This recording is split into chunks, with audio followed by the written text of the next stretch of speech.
بسم الله الرحمن الرحيم. الحمد لله والصلاة والسلام على رسول الله. اللهم وفقنا لما تحبه وترضاه. إخوة العقيدة،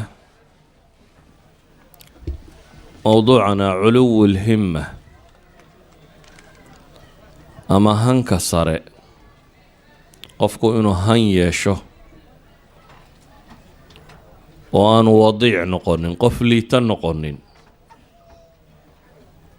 الموضوع رنتي عصرك كان دم بواحد بدن لقى قري أحد العلماء سيد العفاني كتاب لا تدوم مجلدودا في ليان وكقري كتب كلو بدن لقى قري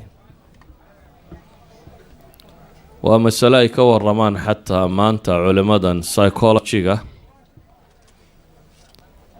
oo qaybtan ay ku tilmaamaan positive psychology oo ah qismi cusub oo dhashay 10 sannadood ee ugu dambeeyay. Dr. Martin Seligman nin la yiraahdo hogaamiyo iyo group wato. Markaynu soo koobno mas'alada tan الهمة هي الباعث على الفعل waxa qofka ku bixiyay inuu wax sameeyo, waxaana lagu sifayn karaa biculuwin aw suful iyo culuwi, korayn iyo hoosayn. hanka ama doonista ama tamaca ama hunguraynta mid korana way noqon kartaa oo qofku macaali umuur raadcaynayo waxa yaryarna windhaa ka laabanayo. qof han weyno meel durugsan inuu gaadho raba wuu noqon karaa basharku. qof han liita oo meel sokor rafanaya dhoobada iyo dhiidhigaan ka kici karina wuu noqon karaa. insaankana waxay yidhaahdeen biqadri himmati in badan oo ka mid a ilaahay wax ku siiya subxaanahu wa tacaala. waa ka mid saynu axaadiista qaarkood arki doonno. nolosha lafteeda wuxuu qofku wax ku xaqiijiyaa bay dhahaan biqadri himmati. qofkaan han iyo hunguriba haynini dee waxa yare hoosu iskaga ku filaada, meesha hoosu ku qancaa. qofkii hanku ka dhintaana dee addoonsigu aqbalaaba. qofka marka hanka iyo hunguriga iyo tamacu ka dhinto wuxuu aqbalaaba in beeshar kale ay addoonsadaan. walidaalika baa culamada muslimiintii waxay tilmaamaan hamiga qofka mu'minka ah iyo doonistiisu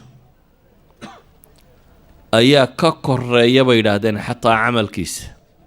dumuuxa iyo doonista iyo wuxuu ku fakeraya wuxuu raadcaynaya qofka mu'minka ah camalkiisa wuu ka badan yihi. waana kii nabigu sheegaya calayhi salaatu wassalaam xadiidku imaam albukhaari warinayo: man hama bixasanatin falam yacmalha kataba allahu cindahu xasanatan kaamila. qofka ku hamiye ku warwaree raba inuu sameeyo wanaag se awoodi kari waayey, duruufi ka soo xidhay, waxuun ka celiyeen, ilaahay agtiisa wuxuu uga qoraa xasano kaamila. hankiisaasaa lagu abaalmariyaa iyo hamigiisaasi oo waxaa loo qoraa maxay? xasano dhammaystiran buu nebigu leeyahy calayhi salaatu wassalaam. in qofku hankiisu uu yahay waxyaabaa lagu abaalmariya waxaa tilmaamaya nebigu calayhi salaatu wassalaam xadiidka imaamu muslim iyo keyrkiiba soo saareen wuxuu leeyay: man sa'ala allaha ashahaadata bisidq, qofka ilaahay weydiista ashahaada fii sabiili, shahiid inuu noqdo, laakiin bisidqin ku weydiista, run isagoo ka run sheegaya. isagu go-aankaa wuu qaatay, hamigaana wuu haystaa, waanu damacsaya inuu ka run sheego, laakiin may suurtoobin. nebigu wuxuu leeyahy calayhi salaatu wassalaam maadaamaad ilaahay weydiisanaysa shahaado dhabna ay kaa tahay, ballagahu allahu manaazil ashuhadaa wain maata calaa firaashihi buu nebigu yidhi calayhi salaatu wassalaam. ilaahay wuxuu gaadhsiiyaa mansilooyinka ay shuhadadu aakhiro degayaan, shahiidkii ilaahay dartii u geeriyooday mansilooyinkay degayaan baa la gaadhsiiyaa. xataa wain maata calaa firaashihi baa la leeyahy, xataa guriga dhexdiisaba ha iskaga dhintee, yuuba dagaalba ku dhimanin iyo jihaad toone, xataa gurigaba naftu ha kaga baxdee, hadduu go-aankan ka rumaysnaa ilaahayna weydiisanayay runna ay ka ahayd, ilaahay subxaana wa tacaala wuxuu gaadhsiiyaa manaasil shuhadaa. waa ka nebigule calayhi salaatu wasalaam ninkii muuminkee jihaadka u soo xidhxidhay ee laakiin isagooba aan jihaad tegin meel dhexe geeridu ku haleeshay iska dhintay, qad awqaca allahu ajrahu calaa qadri niyatihi buu leeyahay. xadiidka imaamu axmed iyo keyrkiiba warinayaan, sheekh alalbaanina saxiix ligayri uu ku sheegayo. wuxuu nabigu leeyahy calayhi salaatu wasalaam, ilaahay ajarkiisa wuxuu ka dhigaa calaa qadri niyatihi, niyadiisu intii ay gaadhsiisanayd. walidaalika ayuha alikhwa, niyada fiican iyo hamiga sare oo aan tamani ahayn, day dreaming kama warramayno, dadkan iyagoo iska soconaya riyooda. waxaan ka warramaynaa waxa weeyaan maxay? waa hami dhab ah, warwar dhab ah, niyo saalix ah oo sidqi uu ku jiro, oo rabo inuu waxa kan qabto, laakiin liasbaabin maa uunay u suurtogeli weyday inuu wixii gaadho, in ilaahay subxaana wa tacaala ku abaalmarinayo. xataa waa ka nebigule calayhi salaatu wasalaam, xadiidka imaam anasaa'i iyo abu daawuudba soo saareen, sheekh alalbaanina saxiixa ku tilmaamayo, maa min imri'in takunu lahu salaatun billeyl fagalabahu calayha nawmuh ilaa kutiba lahu ajru salaatih. ma jira buu nebigu yihi calayhi salaatu wasalaam qof habeenkii salaad u kici jiray, salaatuleyl lahaa, hamigiisu ahaa inuu ilaahay ku xidhmo o la xidhiidho, laakiin ay habeen hurdadu ka xoog badatay oo dabeetana is arkay un waagiiyoo bariyey. kaas buu nebigu leeyahy ilaahay ajarkii salaadiisana waa u qorayaa, hurdaduna sadaqay ahayd, ilaahay ku sadaqadaystay. wa kaana nawmuhu sadaqatun calayh. maadaama hamiga iyo go-aankaasi uu qabay, waxaa ku filan inuu nebigu calayhi salaatu wasalaam inoo tilmaamay madiina. axaadiista ikhlaaska o dhami masaladan waa soo geli karaan qeybo badan oo ka midi. saxaabadii madiina u tima tidhi tabuuk waxaanu fuullana sii waa kula dagaalgelaynaa, iyagu nebigu waxba u waayey ee ka noqday iyagoo ooyaya. waa rag waaweyn oo ooyaya, laakiin waa jannay u ooyayaan. ka noqday iyagoo markaasi u suurtoobi weyday inay nebi maxamed calayhi salaatu wasalaam raacaan oo la dagaal galaan. markii laga soo noqdayba dagaalkii tabuuk ee dhexda lasoo socdo, ayuu nebigu wuxuu yidhi inna bilmadiinati aqwaama, magaaladii madiina, xadiidka bukhaara soo saaraya, madiina rag baa jooga aydan dooxo ka tallaabin ama webi aydan ka tallaabin ilaa iyo waynala socdeen. markaasaa yaa rasuul allah, ma inagaynala socdeen? waynala socdeen baa layidhi. riwaayaadka qaarkoodna waxay tilmaamayaan ilaa yaa ajarka idinla wadaagayeen. wahum bilmadiina baa layidhi, ma iyagoo weli madiina joogay haddana ajarka wax ku lahaayeen. haabuu nabigu yihi calayhi salaatu wasalaam, xabasahum alcudur, hamigan iyo warwarkan baa hayay oo inay waxaan sameeyaan bay doonayeen, laakiin way u suurtoobi weyday, ama xanuun ha noqoto ama waxay fuulaanay waayeen. xabasahum alcudur buu nabigu yihi calayhi salaatu wasalaam, cudurdaar baa celiyey. ikhwatii fi lcaqiida, marka qofka mu'minka ahi waa qof caaliyulhima ah, waa qof hamadiisu aada ay u korayso. hamiga weyn qofka sidaana waxa uu raadcaynayo uu raadinayo naf iyo nafiisba uu ku bixiyaa. naftana wuu u huraa, waxa qaaliga u haystana wuu u huraa, waxa uu raadcaynayo weyn, si uu u xaqiijiyo wanaagiyo waxa uu doonayo. qofka hamiga weyn hayo waa qof naftiisa kalsooni ku qaba, rabbigiina kalsooni ku qaba mujiddun fil camal la ah walidaalika bay culammadu waxay yidhaahdaan hamiga koreeya murakabaat buu ka kooban yahay bay yidhahdeen culuwul himma dhowr shay oo laysku daray weeyaan bay yidhaahdeen minha aljaddu fi lamr waa qof arrinka marka hore dadaal iyo xoog ku bixinaya oo aanay tamani ka ahayn waa qof bay yidhaahdeen waxyaabaha liita ee dunawigiiyo wixii la midana mutrafic ka ah ka koreeya waa qof raadcaynaya طموح sare leh meel sare inuu gaadho raba walidaalik ayaa nabigu calayhi salaatu wasalaam wuxuu ina leeyahay qofka janno doonaya ee ilaahay ka cabsada man khaafa adlaj buu nabigu yidhi qofka cabsada waa guureeyaa waman adlaja balaga almanzil qofka guureeyaana habeenkii socdaana waa gaadhaa dee meeshii uu doonayay qofkaan iska dharaarsanoo cadceedda sugina habeenkii guuraha sii jaray waa qof raba inuu socdo waa gaadhaa meeshii uu rabay nebiguna wuxuu leeyahy calayhi salaatu wasalaam war hooyaay ilaahay silcadiisuna waa qaaliya ogsoonaada alaa ina silcata allahi haaliya aljanna ilaahay wuxuu wax idinkaga gadayaa waa wax qaaliya baa la tilmaamaya ilaahayna qur-aanka wuxuu ku leeyahy waman araada alaakhirata wasacaa laha sacyaha qofka aakhiro doona ma doonis qura maya wasacaa laha sacyaha waxay u baahnaydna sameeya socodkii looga baahnaa shaqadii looga baahnaana la yimaada wahuwa mu'min fa ulaa'ika kaana sacyuhum mashkuura ilaahay wuxuu leeyahy subxaana wa tacaala kuwaasi sacyigoodu waa mashkuur kuwa sacyigoodu waa sacyi la aqbalay sida awgeed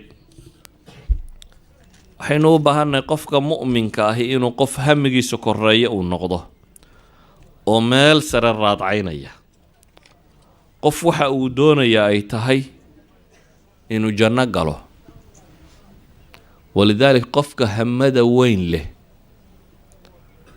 casiimadiis iyo go-aankiisu labac ma galaan fa idaa cazamta fatawakal cala allahi baa rabbi leeyahy subxaana wa tacaala waxay culammadu yidhaahdaan qofka hamiga weyni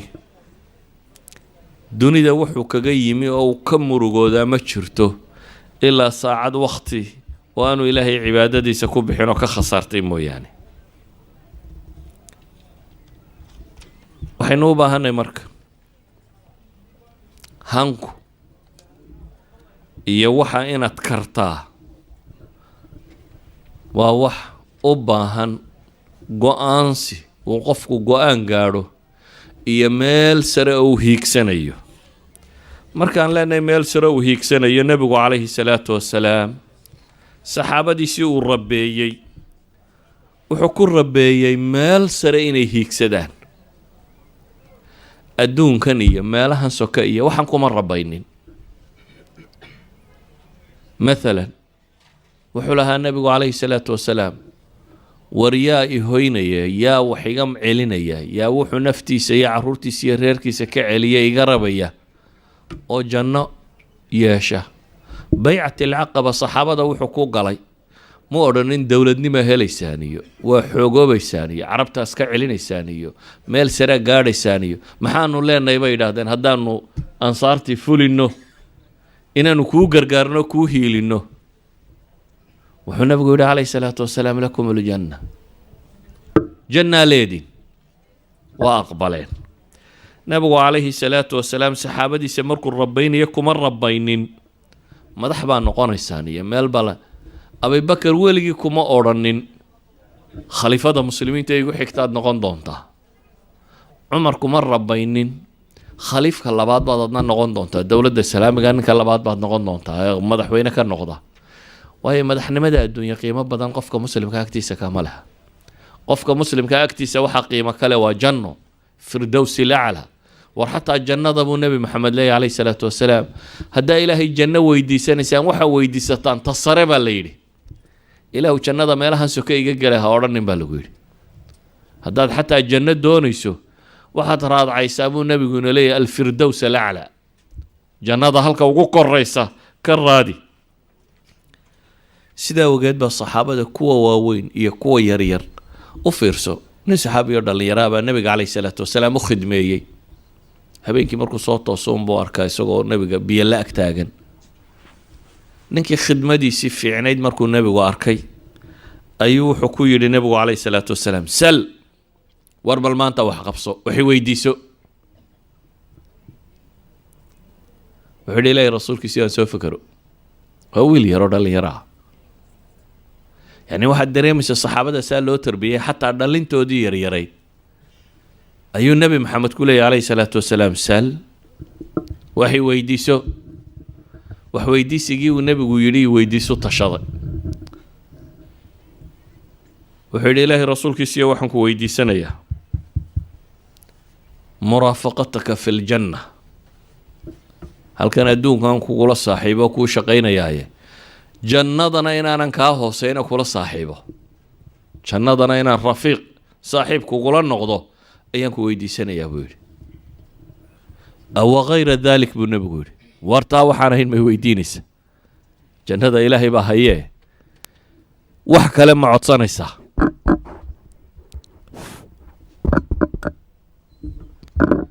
nebigu calayhi salaatu wasalaam wuxuu weydiiyey wax kale inuu codsanayo ama wax kale uu weydiisanayo. wuxuu ugu jawaabay maya, wax kale ma rabo, ee waxaan rabaa inaan jannada kugula rafiiqo. nebigu calayhi salaatu wasalaam markaas buu wuxuu ku yidhi, haddaba aacinnii bikahrati sujuud. bal haddaba anna waxaad iigu kaalmaysaa buu nebigu leey inaad sujuudda badsato, salaadda iyo cibaadaadka inaad badsato, jannada inaad rafiiqa kula noqotaa. meel soko maahee, hadduu hankaagu halkaa joogo, halkaa wixii lagu gaari lahaa adna badsa buu nebigu tilmaamaya calayhi salaatu wasalaam. idan saxaabada waxay ahaayeen dad han leh oo waxa sare raadcaynaya oo aan meel soko hankoodu ahayn. sida awgeed baa nebiga calayhi salaatu wasalaam maalinba wuxuu ka warramay inay ka mid noqonayaan dadkiisa ama ummadda muslimiinta ah qaar jannada ma hayne waynu iska warramay baan u malaynaya.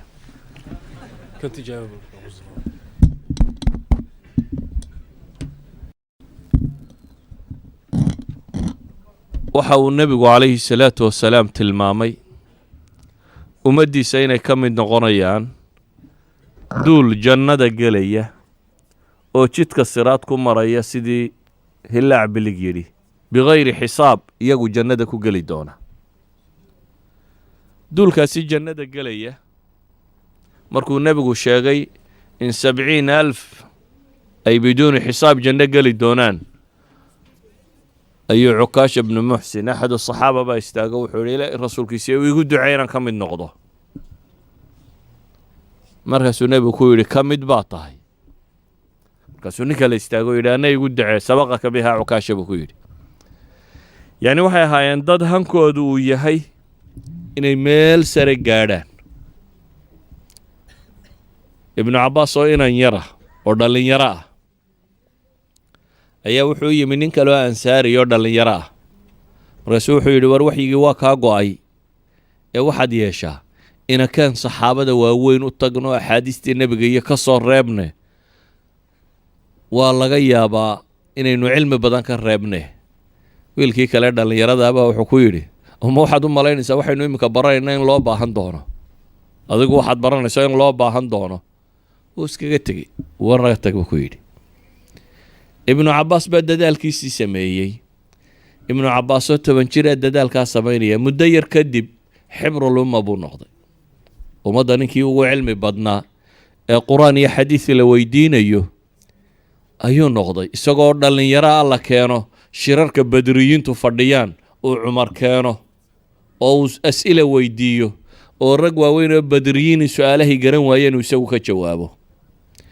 yacni hami buu lahaa ah inuu ururiyo nebi moxamed calayhi salaatu wasalaam wixii uu ka tegey.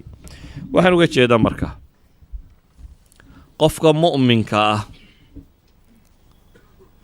hami koreeya buu looga baahanya inuu yeesho, han inuu yeesho. qur-aanka iyo sunnada markaad eegtana siyaabo badan bay masalada inoo fareen. asaaliibta laynoo faray waxaa ka mid ah, waxaa qur-aanku inoo tilmaamaya iyadoo lagu caayayo qur-aankoo lagu ceebeynayo kuwa hanka yar leh. ilaahay qur-aanka nin buu kaga waramaya, watlu calayhim naba aladii aataynaahu aayaatina fansalakha minha faatbacahu shaytaan fakana min alghaawiin. ilaahay wuxuu leeyahay dadka waxaad uga warantaa nebi maxamedow kii aanu aayaadka iyaga siinay. qofka ilaahay aayaadkiisa siiyey cilmi wax laga baray waxaa la filayay de inuu meel sare, han sare uu yeesho, laakiin rabbi wuxuu leeyahay wuu ka siibtay. oo xagguu u siibtay? dariiq shaydaan buu iska raacay. ilaahay wuxuu ku tilmaamaya subxaanahu wa tacaala, walow shi'na la rafacnaahu biha walaakinahu akhlada ila alard. haddaanu doonna baa ilaahay yidhi waa ku kor yeeli lahayn, laakiin isagaa wuxuu doortay inuu dhulka isku nabo. xadiidka adduunka iyo midhihiisu ka doortay aakhiro, dabeetana dhulkuu isku nabay. ilaahay markaasi wuxuu leeyay famathaluhu kamathali alkalb in taxmil calayhi yalhath aw tatruku yalhath. kaa tusaalihiisu wuxuu la mid yahay baa layidhi tusaalihii eyga. eygu xayawaanka sifaadu kaga gadisan yuu leeyo ay ka mid tahay marka la eriyo ama uu cabsoodo ama uu xiiqo carabku laalaadiyaa. marka uu iska degan yahay xasiloon yahayna carabku laalaadiyaa. xayawaanka kale taa way khilaafsan yihin. xayawaanku marka la eriyo ay haraadaan ee kulooloodaan ayay haraaryoodaan, markaasay carabka laalaadiyaan. laakiin aygu isagoo iska fadhiyo carabkaba laalaadiyaan, meel lagu cararin. kan ilaahay wuxuu ku tilmaamayaa wacdi iyo wacdi la-aantiisu waa isku mid, waayo isagoo diin haya buu cidlo orday. dabeetana waxaa la leeyahay famathaluhu kamathali alkalb in taxmil calayhi yalhath aw tatruku yalhath. ilaahay wuxuu ku tilmaamaya markaa dalika mathalu lqowmi aladiina kadabuu biaayaatina faqsus ilqasasa lacallahum yatafakkaruun. waxyaabaha qur-aanku inoo tilmaamaya hamiga sare iyo meel sare inaynu ka fakarno sheegaya waxaa ka mid a qur-aanka waxaa ku soo arooray kuwa cagsigooda oo ilaahay ammaanayo, oo ay ka mid yihiin ambiyada iyo rususha iyo dadkii hamiga sare lahaa. walidalik baa ilaahay nebigiisa wuxuu ku leeyahay fasbir kamaa sabara ululcasmi min alrusul. u sabir baa layidhi siday u sabreen kuwii go-aanka lahaa ee rususha ka mid ah. dadka saalixiinta ee waaweyn ilaahay wuxuu ku tilmaamayaa xataa hadday imaamnimo doonayaan, maaha imaamnimadan yaree meel dowlad madax laga noqdo, wajcalnii lilmuttaqiina imaaman. ilaw madax mid ay ku daydaan iga dhig kuwa ilaahay ka cabsada, yacni kuwa hormoodkooda iga dhig. ilaahay subxaana wa tacaala cabsidiisa ay rabaan inay hormood ku noqdaan. waxa uu qur-aanku tilmaamayaa dadka hamiga sare leh iyadoo lagu sifaynaya alrujuula min almu'miniina arijaal sadaquu maa caahadu allaha calayh rijaalun laa tulhiihim tijaaratun walaa baycun can dikri illah. waa dadkii hamada sare lahaayoo qur-aanku tilmaamayo. waxa uu qur-aanku inoo tilmaamayaa inta khayrka laga waramay ayaa la leeyahy wafii dalika falyatanaafas almutanaafisuun. kuwa loolamaya baratamaya. haddaad han leedahay oo rabto inaad wax u baratanto, war waa jannadan baa ilaahay leeyahy meesha u baahan inaad u baratantaa. meel cidlo aan waxba oolin ku dirirkeeda iyo magac ka raadinteedu waa ambasho, waa lumid, ee waa janna meeshaad u baahantay. idan nabigu calayhi salaatu wasalaam wuxuu leeyahy ina allaha tacaala yuxibu macaaliya alumuur. ilaahay wuxuu jecel yahay arrimaha kuwooda sare, wayakrahu safaasifaha. kuwooda liitee hooseeyana rabbi subxaana wa tacaala ma jecla. wuxuu qofka mu'minkee hamiga sare leh waa qof go-aan leh, waa qof aakhiru laxda inuu wax qabto raba. nabigu calayhi salaatu wasalaam xadiidka imaamu axmed warinayo wuxuu tilmaamayaa war haddii qiyaamuhu kaco buu nebigu leeyahy in qaamat isaaca wa biyadi axadikum fasiila haddii qiyaamuhu kaco isagoo midkiin gacanta uu ku hayo fasiilada waa geed abqaalka timirta, geed yaroo timireed uu gacanta ku hayo, fain istataaca an laa yaquuma xataa yagrisaha falyafcal. haddaad ka gaadhsiin karta ka gaadhsii baa la leeyahy.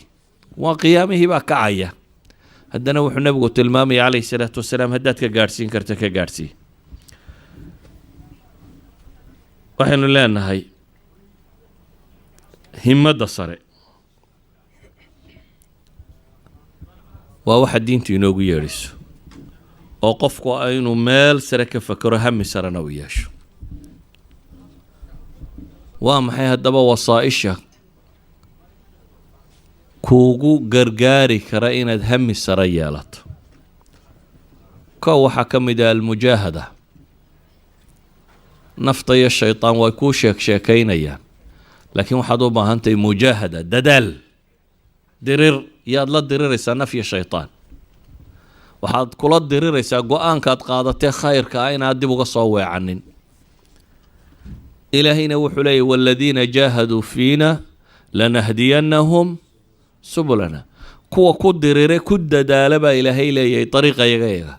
yacni dariiqa xaqa ahi dadaal buu u baahan yahy. uma baahna tamani, sheegasho uma baahna. wuxuu u baahan yahay qofku intuu go-aanka qaato inuu dadaalo, hami sare yeesho. kaas baa rabbi leeyahy subxaana wa tacaala lanahdiyannahum subulana. wuxuu u baahan yahay qofku inuu han sare yeesho. waxa sare aad doonaysa jannadu ugu korayso iyo ilaahay raalli ahaanshiisa iyo araggiisu, inaad baryada ilaahay badiso, ilaahay u gargaarsatid. nabigu wuxuu leeyahy calayhi salaatu wasalaam acjasu nnaas man cajasa can idducaa. dadka waxa u liita u caajisnimo badan, waxa u tamar liita kii ilaahay baryadiisana ka tamar dhigay baa la yidhi. dadku iminka waxaad moodaa inuu kuba yaryahay ilaahay baryadiisu, laakiin dadkii muslimiinta hore wax kasta cid kale may weydiin jireen aan ilaahay ahayn subxaana wa tacaala. xataa saxaabada badh buu nebigu kula ballamay, wax weydiin halkuu ka gaadhsiiyey. hadduu weligaa qof wax weydiisan buu nebigu ku yidhi calayhi salaatu wasalaam. saxaabada rag baa ka mid ahaa markuu faraska fuulo hadduu jeedalku dhulka kaga dhaco aan weligii odhan hebelow jeedalkaa ii dhiibna, inuu isagu soo daado. nebiga ugula ballamay buu yidhi inaan cidba wax weydiisanin. waa jeedal isagoo faras fuushan dhulka ka dhacay, war jeedalka ii tiigso ayuu diidan yahay. idan qofka mu'minka ahi waa qofka ilaahay ku xidhma ee rabbigii barya ee aan ka caajisin ilaahay baryadiisa. waxyaabaha keeneen qofku hami sare yeesho waxaa ka mid ah akhriska la akhriyo siiratu saalixiin. dadkii hore salafka ayee saalixiinta ahaa taariikhdooda iyo siyarkooda markaad akhrido tara alcajab alcujaab. wax aada u yaab badan baad arki doontaa. haddaad ayi kitaab min kutubi siyar haddaad soo qaado akhrido oo aad dadkan taariikhdooda eegto, waxay ahaayeen dad hami sare leh, go-aan leh. maalan innaga waxa laga yaabaa kitaabka bukhaari intaad soo qaaddo inaad iska akhrisato tira waa saxiixulbukhaariyo waa kitaabka ugu asaxnimo badan axaadiista nebiga calayhi salaatu wasalaam. ma isweydiisay bukhaari siduu kitaabkan u qoray? intuu dhul lugeeyey, dowladaha yareer raashiya hadda ka go-ay buu ka yimi. intuu halkaa ka soo lugeeyey ayuu intaasoo jeer baqdaad galay, intaasoo jeer dimashq galay, intaasoo jeer masar tegay, intaasoo jeer xijaas yimi, madiine yimi, maka yimi. intaa waa lugeynayay. waxaanu leeyahay xadiid kitaabkaa kuma qorin ilaa iyo intaan weysaystaan salaad tukaday. bal ka warran ninka hal xadiidoo kasta uu qorayo intuu salaad tukado qorayo dabeetana waxa kitaabkaba xadiid ku qoran. bale alimaam arawayaani ninka alfarabri farabri waa raawigiisa, waa bukhaari ninka axaadiista ka warinayay. wuxuu leeyahay habeen baan u seexday 16 jeer buu faynuuska shitay buu leeyahy. riwaayaadka qaarkoodna waxay leeyahay 20 jeer buu soo kacay. ka warran qof habeenkii 20 jeer u kacaya inuu mas'alo baadho. habeenkii mise jeer baynu toosanaa. dee ninka mar uun indhaa kala qaaday salaada tukada kaasun baa inoogu ragnimo badan innaga. inta kale waa habeenoo dee way seexatay. laakiin bukhaari inuu waxaan ururiyo habeenkiibuu 20 jeer kacayay. labaatan jeer nin faynuus u shidanaya inuu masale cilmiya baadha ama wax qoro ama wax raadceeyo markaasay dhacday inuu soo saaro kitaabka ugu asaxnimo badan ilaahay kitaabkiisa dabadi dunida kitaab dul saaran baa la yidhaha waxa ugu asaxnimo badan saxiixu lbukhaari saxiixu lbukhaari laakiin wuxuu ku yimi nin hamigaa leh hamigaasi muxuu ka bilaabmay kelima isagoo culimmadiisii mid ka mid a dhegaysanaya oo daris akhrinayu sheikhu yidhi fiicnaan lahayde hadduu nin isku dayo nebiga wixii xadiid ka asaxay inuu ururiyo weedhaa uu sheikhiisa ka maqlu guntada wuxuu guntaday isagoo ardaya oo sheekh wax ka dhegaysanaya inuu isagu u qumo oo noqdo ninka axaadiista nebi maxamed ururinaya calayhi salaatu wasalaam inuu isagu noqdo hankaasuu qabay isagoo arday yara oo dhegaysanaya sheekhiisa hankuu qabayna ficila buu ku muujiyey inuu habeenkii 20 jeer kaco ficila buu ku muujiyey inaanu kitaabkiisa xadiid ku qorin ilaa iyo intuu weysaystay inuu tukado mooyaane isagoo salaad tukaday mooyaane inaanu xadiid kitaabkiisa ku qorin idan qiraa'a siyar salaf haddaad akhrido bukhaariga kitaabkiisa alkhatiib albaqdaadi imaamka muxadisiinta ugu waaweyna waxaa la yidhahdaa isagoo jooga baqdaad ayaa magaalada waxaa soo galay safar uu la socdo sheekh axmed idariir nin la yidhaahdo oo imaam alkushmayhaniy ka qaatay xadiidka bukhaari kitaabka bukhaari ragga laga barta ah ayaa magaalada soo galay oo safaroo socoto ah maka iyo xaggan ku soo socda markaasuu u yimi wuxuu leeyahy kitaabka bukhaari aanu rabnaa inaanu kaa saxanno aanu kugu dol akhrino fadal buu yidhi akhriya kitaabkiisu ula kala baxay maqrib bay bilaabeen dabeetana siday u wadeen salaada subax bay ku tukadeen khatiib albaqdaadi iyo xertiisii la socotay baa akhriyaysa kitaabka nin walibana kitaabkiisuu saxanaya waxaana laga saxanayaa la rabaa kitaabkaasi 7,000 ee xadiid ku qoran tahay in la dhammeeyo ninkan socotada ah ee 2 habeen u hoyanaya magaalada maqrib baa la bilaabay sidii loo wadaa waagu barye habeenkii dambaa loo yimi maqrib baa la bilaabay sidii loo waday baa waagu barye maalintii dambey sheekhii qoladii la socotay in yar guureen waxaa la yidhi wuu baxaya sheekhu yaan ka gaadhsiino barqadii dambaa loo yimi sidii loo wadaa cadceedda ku dhacday cadceed dhaciibaa haddana la bilaabay sidii loo waday baa waaga dambe ku bariyey 7,000 oo xadiid baa lagu dul akhriyey waa 3 habeen iyo maalin wax bukhaari 3 habeen iyo maalin gurigiisa iskaga akhristay miyaa leedii sugan meel laba qaban xadiidka bukhaari intuu soo qaado kitaabkiisa iska taalacdo isiri dhamme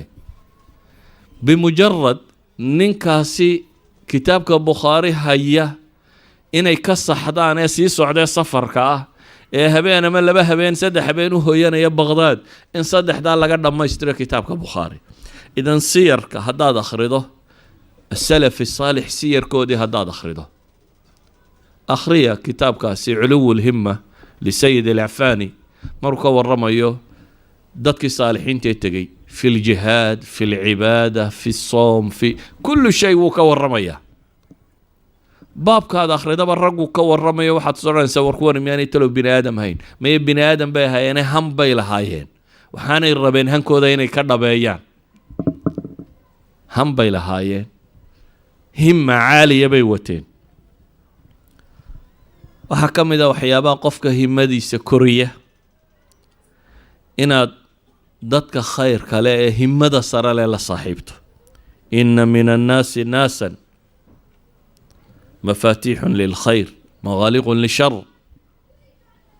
ka xadiidku sheegayay dadka dad baa ka mid ah furayaal khayrka u ah sharkana xidhayaal u ah kuwaa haddaad ku xidhato ama la dhaqantid ama wax la wadaagtid adna hamigaagu wuu koreynaya haddaad laakiin la noolaatid oo la sheekaysatid qolada fadhi ku dirirka iyo kubadda cagta Manchester iyo Liverpool tii badisaya adna noocaasaad soo baxaysaa yacni waa hankaagu waa cidaad ku xidhanto ayaad la han noqonaysaa dadkan hankan leh ee wax baranaya ee wax baadhaya ee hore u socda haddaad ku xidhantana adna horead u guuraysaa haddaad caatiliinta iyo dadkan iska fadhiya ku darsantana adna kuwa fadhiyaad ku biiraysa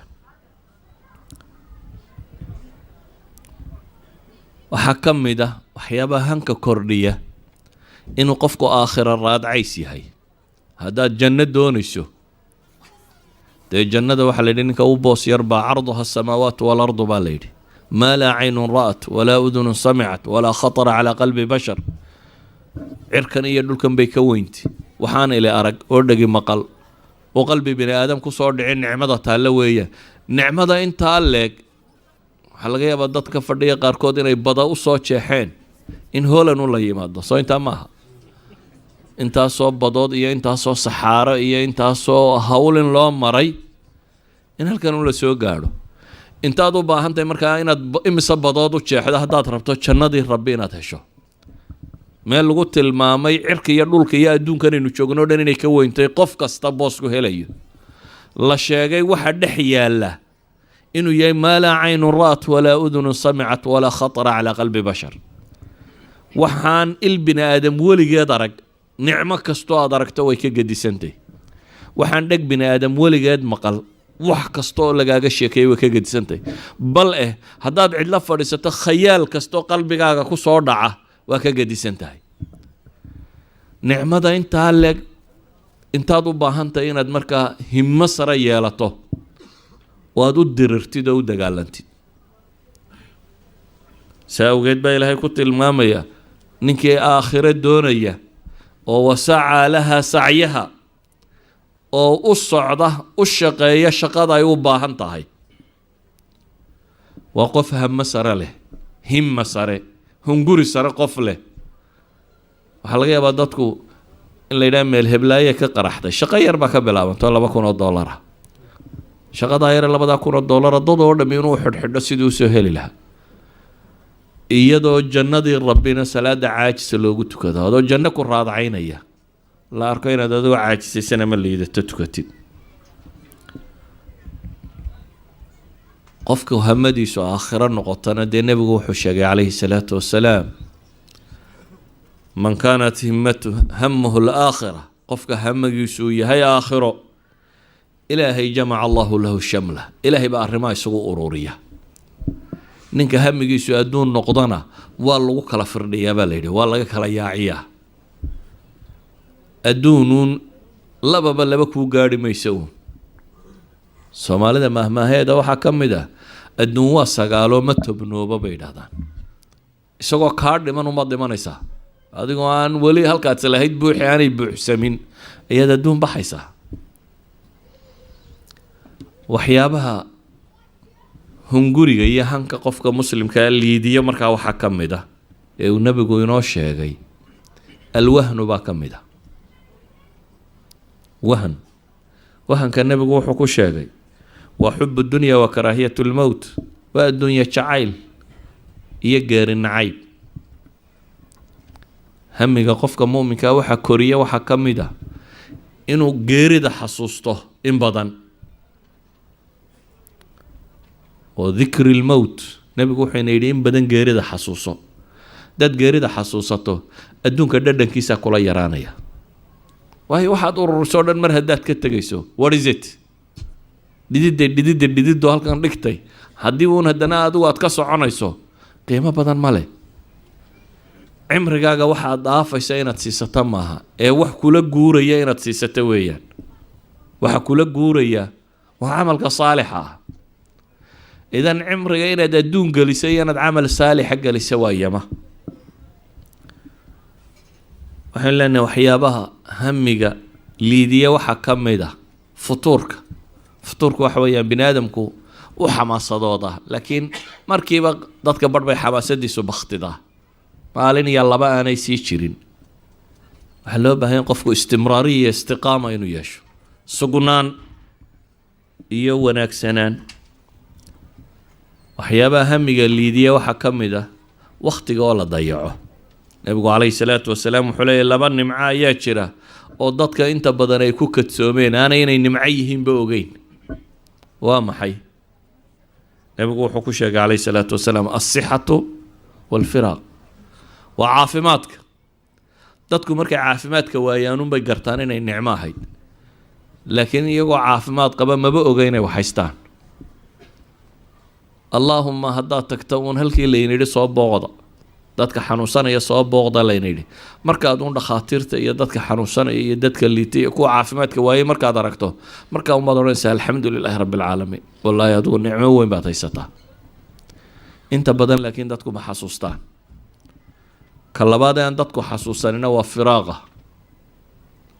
waa markaad fursadda haysato dadkan dambana fursaddii baaba dhib ku noqotay wakhtiga maxaynu ku dilaabaa la raadcaynaya dee guriga t v lagu madadaashaana ma yaalo waxaad wakhtiga iskaga celisaa wakhtigaaga iyo cimriga ee aakhiro lagu weydiinayay baad meelaad ku xisaabisaba garan la-day oo aad rabtaa siduu u dhiman lahaa qatli lwaqt meel loo sheeko tago meel la boodboodo meel la cayaaro meel caynka laga sameeyo waa nicmo aad daadinayso oo saydhinayso waxyaabaha hamiga sare hoos u dhiga waxaa ka mid ah alcajsu waalkasl wahsiga iyo caajisnimada oo xanuunadu nebi maxamed ilaahay ka magangeli jiray ka mid yihi subax kasta adkaartu nebigu akhriya waxaa ka mid ahaan jirtay maxay allahuma inii acuudu bika min alcajsi waalkasl ilaahay buu waa baryaba ka magangeli jiray ilaahow caajisnimo iyo kaslaannimaduna waa wahsi cajsiguna waa cadami alqudra ilaahu awood darro iyo caajisnimo iyo wahsi aanu igu dhicin buu nebi maxamed ilaahay ka magangeli jiray calayhi salaatu wasalaam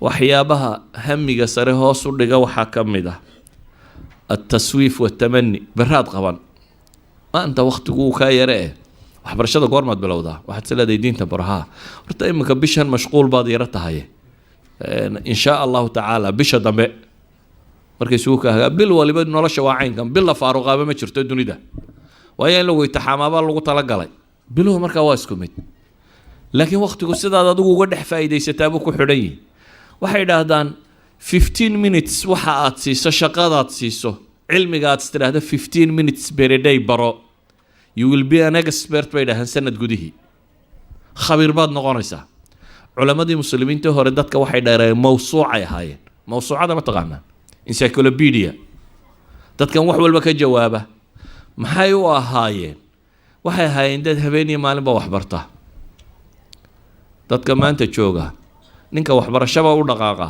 hadduu hal fanni waxoogaa ka fahmo uu barto takhasus baan leeyo halkaasaan doctor ku qaato idhaha bes kaanama wax kale baanay jirin laakiin culamadii hore muslimiinta ahay isagaa faqiihaha oo dadka kutubulfiq u akhri jiray isagaa tabiib ahaa oo wadnaha qali jiray ama meeshan qali jiray isagaa jugraafista ahaa oo maababkan iyo waxa kan dejin jiray isagaa xisaabta dadka u dhigi jiray isagaa dhammaanteed samaynayay waa rajul waaxid cimrigooduna keenanun kama gadisnayn 60ka iyo 70ka un bay jiri jireen wax boqolaal jiray oo saxaabadii dadkii dambe way yaryihiin 50 60 70ka un ayuun bay jireen laakiin waa maxay 50kooda macna samaynayay iyo 70kooda waxay ahayn dad aan waqtiga luminin dad aan taswiif beraad samayn wax la yidhaahdo aanay noloshooda ku jirin hadda ka bilaabma waxyaabaha hamiga hoos u dhiga waxaa ka mid a marka caqiida xumada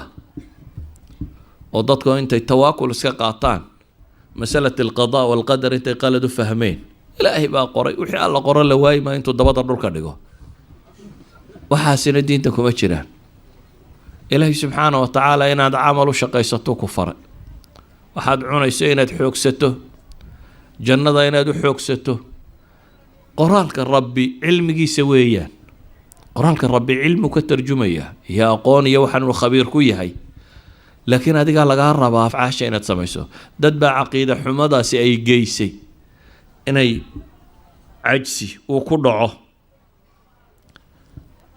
waxaan kusoo koobayaa markaa waxa loo yaqaano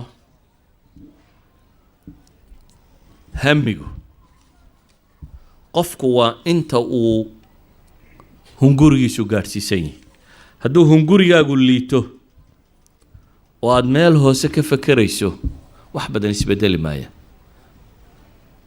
qolada psychologigu maanta waxay idhaahdaan baariyarka ugu weyne qofka bini aadamkaa wax ka celiyaa bay dhahaan waa maskaxdiisa inuu qofku horumar samayn kari waayo waxay hortaagaa bay leeyihin wax kale maaha waa maskaxdiisa saa daraaddeed baa waxay yidhaahdaan belief a self-fulfilling prophecies bay dhahdeen. rumayntu iyo waxa inaad qaban karaysadu waa self-fulfilling prophecies, waa nubuu'a uu qofku xaqiijin karo. amthilo badan bay sheegeen, laakiin aan hal tusaale idin sheego. qarniga kan siiba dagaalkii labaad ee dunidu markuu dhammaaday ee meelahaasi orodyahanadii dunida joogay orodadii ay ordi jireen waxaa jiray dream mile waxay yidhaahdaan 4 minute wax ku orday 1 mayl ma jirin. dabeetana waxay alla iska dhaadhiceen inaanay suurtagal ahayn. qofka bini aadamka bay dhaheen waa limitationkiisii buu gaadhay, xuduuddii ugu dambeeyey oo ordi karayay buu gaadhay. sidaas bay qolada biology iyo wax ka warantaana qaar isku tijaabiyeen bay inay caddeeyaan. nin ingiriis ah oo Roger Bannister la odhan jiray baa ku qanci waayey, dhakhtarna ah. wuxuu rumaystay in la xaqiijin karo, orodyahanna ah. wuxuu u arkay masaladaasi in la xaqiijin karo. dabeetana tijaabooyin buu sameeyey, orodadiibuu isagu bilaabay. 4 minute iyo 10 second buu soo gaadhsiiyey, waxoogaa buu training ku sii daray. 4 minute iyo 5 second buu soo gaadhsiiyey, waxoogaa buu training ku sii daray. 4 minute iyo 2 second buu soo gaadhsiiyey, waxoogaa buu training ku soo daray. 6 May 1954 ayaa orod la qabtay, buu orday, wuxuu jabiyey rikoodhkii 4 minute ahaa. 3:59 somewhat like that buu ku orday, rikoodhkii buu jabiyey. jaraa'idka caalamka oo dhan baa waxay qoreen the impossible made possible, canaawin ah. wixii khayru macquulka ahaa oo wax macquula laga dhigay. waxay qoreen the dream mile baa la jabiyey. warar badan adduunkao dhan baa isku kacay. 46 casho kadib ayaa haddana Landi nin la yidhaahdo Australiana orday, isna kii rikoodhkiisii buu sii jabiyey. 3:58 buu soo gaadhsiiyey oo 3:57.9 meelahaasu ku orday bay yidhaahdaan. hal sano kadib 37 orodyahan baa jabiyey rikoodhka 4 minute in la ordi karo. 2 sannadood kadib 300 oo orodyahan oo caalamiya jabiyey 4 minute in la dhaafi karo, la ordi karo. dee waayadan dambana 3:47 mise 44 ninka Moroccaanka ah iyo ninkii ka horreeyay Algerianka iyo meelahaasay marinayaan. maxaan uga jeednaa? waxay leeyihiin ma wax cusub baa soo kordhay? bini aadamku waa bini aadamkii, technology kuma soo kordhin, orod wax ka tara, wax cunno soo kordhay ma jirto, waxba ma soo karo. waxa qudha isbedelay bay leeyihiin wuxuu physical barrier maahayne mental barrier buu ahaa bay leeyihin. jidhka bini aadamku wuu samayn karaye, maskaxda bini aadamkaa lagu qanciyay inaan la samayn karaynin. dabeetana markii hore waa loo taag waayey, waayo hanka ah waa la jabin karaabaa cid qaadata la waayey. hal ninaa qaatay fikraddaa in la jabin karo, wuu jabiyey. dabeetana orodyahanadii caalamka o dhan baa jabiyey. waxaana orodyahan xaggay ku maqnaayeen? waxay ku maqnaayeen markii hore lagu qanciyey inaanad 4 gaadhi karin. waxaan uga jeedaa bini aadamku hankiisa iyo waxa uu raadceeya wuu samayn karaa, wuu xaqiijin karaa. in 9 tusaale ka badan oo daraasaad la sameeyo nooca ku saabsan baa hadda hortayda yaalla, laakiin waxaan rabaa inaanan waxba idinku mashquulinin kuwan warkooda. waxa quraan tilmaamaya waxa weeyaan qofka mu'minka waxa la rabaa inuu han yeesho, inuu himmad sare yeesho, oo ay ugu horeyso himmadiisaasi inuu isku dayo sidii uu xaqiijin lahaa jannada inuu xagga sare ka galo, firdowsi laclaa sidii uu geli lahaa. saxaabadii nebi maxamedna taasay u baratamayeen. waxaa hankoodu ahaa siday jannada meel sare uga geli lahaayeen. walidaalik bay wixii ka sokeeyo oo dhan ee noloshooda ku yimi wax fudud bay u arkayeen. 70 saxaabe uu nabigu diray ee qabaa'ilku khiyaameeyeen dabeetana warqad markuu isyidhi u dhiib ninkii saxaabiga ah ee warqadii dhiibay ayay qoladii way khiyaameenoo xagga dambe nin ka mariyeenoo xagga dambe waran laga geliyey dabeetana xagga horaa looga soo saaray waa nin la khiyaameeyey oo qadri lagu sameeyey oo la dilay oo waran xagga kale looga saaray isagoo waraaq dhiibaya dabeetana wuxuu yidhi fustu warabbi lkacba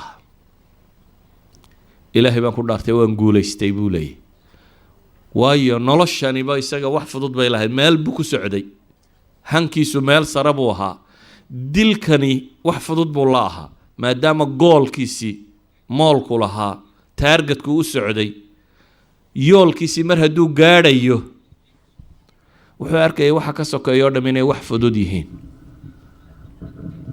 waxaan kusoo koobaya dariska markaa ikhwatii fi lcaqiida waxaynu u baahanay dadka muslimiinta inay hansara yeeshaan oo ah inay wax qaban karaan oo ah inay iyagu sidaan risaaladii loogu talagalay bini aadamka in lagu hago oo ah inuu qofka mu'minkee muwaxidkii rumaysto inuu isagu yahay ustaadkii caalamkan loo soo diray inuu hanuuniyo nebi maxamed baa dunidan loo soo diray calayhi salaatu wasalaam inuu hanuuniyo risaaladii nebi maxamedna adaa xambaarsan oo lagaaga tegay kitaabkii qur-aanka iyo sunnadiisii adaa xambaarsan idan adaa ah mucallimkii dunida tan hogaamin lahaa haddaad ku qanacdo inaad dunida dabadhilif u ahaato daba socoto adaa hankaagu halka ku dhigay weeyaan laakiin waad haysaa wixii aad caalamka ku hogaamin lahayd waxaan kusoo koobayaa hadday waxbarasho tahay iyo hadday cibaado tahay iyo hadday aakhira raadcayn tahay iyo hadday dadnimo tahayba qofka mu'minka waxaa looga baahanyay inuu hansare yeesho oo meel koro gaadho wuu gaadhi karayaayo aw xadiidka dhoobada uu ka kaco sala allahu calaa nabiyi moxamed wacala alihi wasaxbi wasalam